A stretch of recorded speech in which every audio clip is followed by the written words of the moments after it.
we're back now with Mr. Eric McClam. You are the farm manager over at City Roots That's correct. Urban Farm. Yes, it is. Before we even get into this, let's talk about City Roots Urban Farm. For those who have never been there, they may have heard about it. How would you describe it in short for folks? We are your in-town sustainable farm. We are the first urban farm in South Carolina, meaning we're in the city limits. We're located in Rosewood, and we grow 70, 80 varieties of vegetables, keep bees, raise chickens, do a lot of stuff.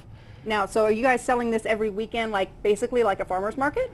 We do sell on site. We're also at the all-local farmers market, which we were discussing earlier. So. Okay, very good stuff. Now, something very kind of cool is coming up here. It's the Palmetto Tasty Tomato Festival. I hear it's the third one. Yes, it is. Okay, now this is going to be at City Roots Urban Farm. So tell me, because I know you're the professional when it comes to all things kind of grown of the earth. Talk to me about tomatoes for just a moment and why going the direction of a farmer's market or City Roots Urban Farm is much better than getting your tomatoes at, let's say, a grocery store. Not that they're hideous, but what are we missing out on? One of the first things is the taste and the flavor and the aesthetics, and kind of going back to what a homegrown tomato tastes like, which you might have had as a kid. Okay. You know, that nice acidity, that nice flavor. But there's many, many varieties out there that you wouldn't typically see in your grocery store that, maybe your grandparents grew or your parents grew in your backyard. And what we're trying to do is kind of highlight that biodiversity of food, and namely our favorite summer vegetable, the tomato. What is your favorite tomato and why? Probably Cherokee Purple is one of my favorites. It's somewhat well known for an heirloom. It's a purple flavor, kind of red, dark, meaty flesh to it. There's some nice acidity to it, and it's really large. Some other ones like Morgus Lift are almost a pound, pound and a half. We've actually grown some 2-pound tomatoes before. This summer has been a little hard for tomato growing. Most of you all probably home growers know that. It's been a wet May, extremely hot weather recently. You get some blossom drop and some problems with fruiting. So it's been an interesting summer for tomato growers, ourselves included. Now, when you hear the term heirloom tomato, what does that mean exactly? Is that just like a designer tomato? Is that a blanket statement? What does that mean? A little of all that kind of, but no, heirloom typically means a variety that's open pollinated, that's not a hybrid, so it's not been mixed kind of genetically with other ones. They're typically over 25 to 50 years old, so they're an older variety. They're typically preserved for their flavor, their texture, and their aesthetic.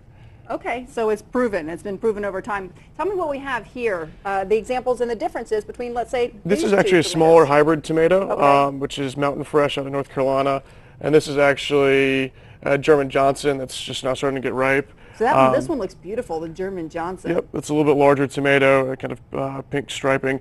Those are some of my favorites. These are Matt's Wild. There's some teeny little heirlooms from the Yucatan down in Mexico. They have a lot of flavor to them, almost like candy. Great for like salads maybe? They are great for salads and just kind of for snacking actually. You could really just snack on these? Yeah, I actually will walk by the bush every once in a while and pick off a few while I'm doing some stuff in the field. That is so much healthier than potato chips. Exactly. What are these called again? I love these. Those are Matt's Wild. Matt's Wild. Now, do you see these in the grocery store? Or is this something you're going to have to come out to? You have to come out and see us for that. Or wow. Each year they actually send up volunteers because those little tomatoes drop on the ground, and some tomato plants will pop up around where they were the previous year. Okay, now part of the Palmetto Tasty Tomato Festival is going to be free tastings for everybody, so people can come out and kind of sample and get to know the different varieties. Yeah, so you'll have several different varieties of heirloom tomatoes, and those will be next to your commercial kind of grade tomatoes that are a little more tasteless. You kind of think of the ones that have no flavor.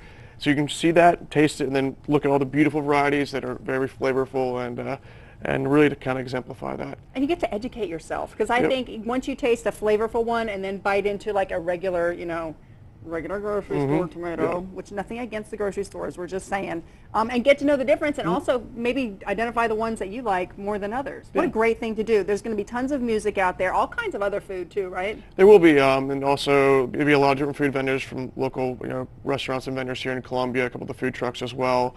There's also going to be an educational tent done by Sustainable Midlands, kind of a Faces of Farmers, kind of educational stuff for not only tomato growing, but just to be able to talk to your farmer and know who they are. And I think you're having an heirloom tomato contest too. So for those farmers who want to show off their big tomatoes, exactly. That actually starts. The drop-off is tomorrow, Wednesday. Okay. At the all local farmers market from 12 to 6, and that's put on by Sustainable Midlands, and that's for home growers, backyard growers, churches, whoever. If you've got a tomato that you love, come bring that to it, and we'll announce the winners on Saturday. And is this for like big red or big juiciness? We have every single category. So you've got big red, small cherry, purple, green. There's a bunch of different ones which you can all kind of check out on the Palmetto Tasty Tomato website and see all that there too. Who knew? It's a world of tomatoes that I didn't know anything about. And if you would like to get educated, head on out to the Palmetto Tasty Tomato Festival, because what do they say? Maters matter? Maters matter. Exactly. Cracks me up, Eric. It really does. It's taking place on Sunday from 5 o'clock to 9 o'clock at City Roots Urban Farm. There's going to be lots of food, lots of music, and tons of fun, and even more tomatoes. Eric, thanks for coming. Pleasure. Thank you Learn so much. something every time you come. Well, thank you. All right. We're going to have another guest in a few minutes talking about her favorite summer tomato recipe, so stick around for that. Good day. Right back. We are back, and once again, we're going to be talking about the Palmetto Tasty Tomato Festival, which is coming up this weekend. And here in our studio, we have Katie McKinney. She's coming to us from the Rosewood Market in Delhi. Thank you for stopping by this morning. Good morning. Thanks for having me. Okay, so we're excited about this third annual Tasty Tomato Fest. Oh, very excited. Okay, now you're going to be one of the food vendors out there. Tell me what you're going to be doing. Rosewood Market is going to be hosting the tomato sandwich booth. Very nice. And so we'll be just doing... all kinds of tomato sandwiches? No, we'll be keeping it kind of simple because apparently that's very popular and we've got to get people in and out. Okay, so is it just like one kind of sandwich? We'll probably have one kind of sandwich, but 3 kinds of mayonnaise. Okay. So you'll get your choice of mayonnaise. Probably haven't decided on the third one yet, but a plain mayonnaise, a basil mayonnaise, and then something else. Okay, now, do you guys over at Rosewood Market in Delhi typically get your tomatoes from a locally grown vendor? This time of year, yes. We Okay. have... these red ones actually come from Heritage Field Farms. What kind of tomatoes are those? I'm not sure of the actual kind of tomato. Because I'm trying to learn all the different kinds. Okay. But it is a tomato that is grown for the taste. Okay. You know, it's a good acid tomato. It's not grown to be shipped. What do you look for in the taste of a tomato? What is it that you want to taste? I like to taste the nice high acid. I like it to, you know, just like the good texture, the good, let's see. Okay, let's look at this. The color looks gorgeous. Look in it, and you smell it, and it smells like a tomato. No, I like this because there's not a lot of like that watery mess in the middle. This looks actually like there's more meat. You still want a lot, but you want it to be smaller a lot of small pockets rather than fewer big pockets. The taste comes from the pockets. So smaller pockets, more meat. Okay, I like that already. Yeah. Okay, and what about this other like big gargantuan one you have? This is a Cherokee Purple that Eric was talking about earlier. This is an example of one. Kind of gorgeous. They are kind of gorgeous. They're dark. These are kind of sweet, still have the nice acid, but these are a little sweeter than these. Okay. And so it just depends on what you like in a tomato. You just want to taste the different kinds and find out which kind it is you like. And that's what I'll be doing at the Tomato Festival. I'll be becoming real familiar. Exactly. And be a little tomato expert by the time this is done. So I invite you guys out there to do that with me. Let's talk about your favorite summer sandwich, why it's your favorite summer sandwich, and then let's make one. Well, it's summertime, so it has to be a tomato sandwich. Of course. Because that's when you get your good tomatoes. Okay, and we grow these locally here in South Carolina. Are we good tomato farmers here? We are good tomato farmers. Our season isn't as long as some people's because it gets so hot. Okay. Yeah, Eric was talking about that again earlier today. And so you're going to roll through this. But you want your white bread because I've got white bread from Rising High. Okay. Which is a local bakery. And then I like this, it's called mayonnaise, but it's a good non-sweet mayonnaise. Okay, very good. So mayonnaise up on the bread, just like normal. And then I can identify this very easily as a Vidalia onion sitting here, so I'm looking forward to that because I love our local, well, semi-local Vidalia onions. Very proud of those. And then your mayonnaise. You want to make sure that your tomato touches the mayonnaise because that makes sauce. Oh, really? Yes. Is that a rule for all sandwiches?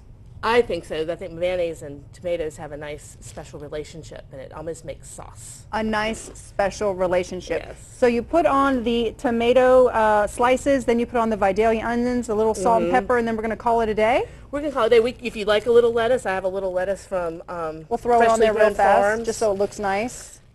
Very good. We'll assemble this real fast. And that's a living lettuce. And this is just how easy this can be. Yeah. Actually. So this is it?